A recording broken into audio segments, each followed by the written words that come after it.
At one time, I oversaw a prison nursing home. Several times I got to sit in as the administrator and actually work in that building. Now, I know that the idea of a prison nursing home is often really surprising to people that that exists. But unfortunately, there's a lot of people in prison that either through age or disability or dementia, they're just not appropriate for the general population there anymore. One of the things that really surprised me was that 75% of the people in that prison nursing home were people with an intellectual or developmental disability.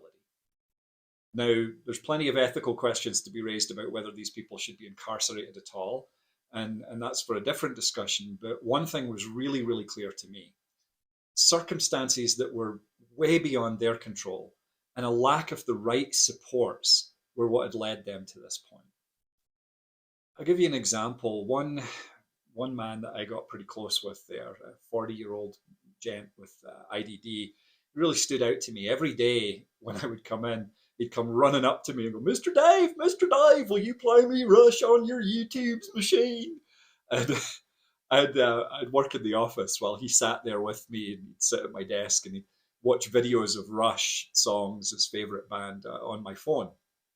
Now, despite the fact that this man was 6'4" and about 400 pounds, he used to remind me of my tiny little nephews. He was just so excited and sweet and innocent.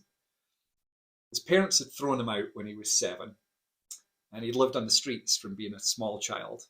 Apparently, he looked like a full grown man by the time he was about 11. He was a huge dude. And people had taken advantage of him all of his life. When he realized it, his size and lack of ability to regulate and show restraint was what had brought him to prison. The same story had played out again in the general population, and so he'd ended up in the nursing home. After a few months of him coming in and watching videos with me, I was joking around with him one day, and I told him kind of teasingly that I thought Neil Peart, the drummer from his favourite band, wasn't half as good a drummer as Ginger Baker.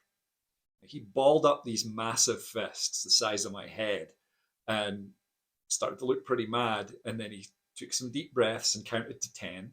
And then he took out his little notepad and he says, "You put a check in my good behavior book. I chose not to punch you, even though I wanted to. With 10 checks, I get a soda." I went and got the man a soda, and a soda every day after I went in there after that.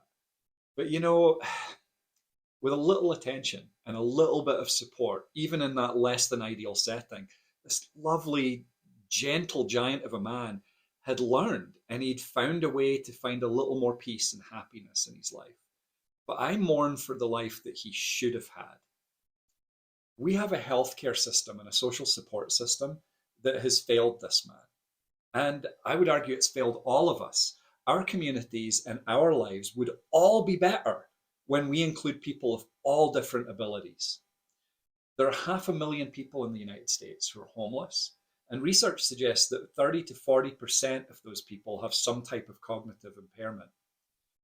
With the right interventions early in life, fewer people with IDD are going to end up living in nursing homes or homeless or in prison.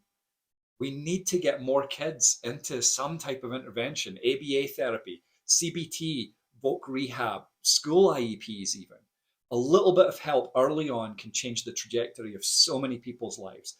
They can have the life that they deserve, and we'll all be richer for it.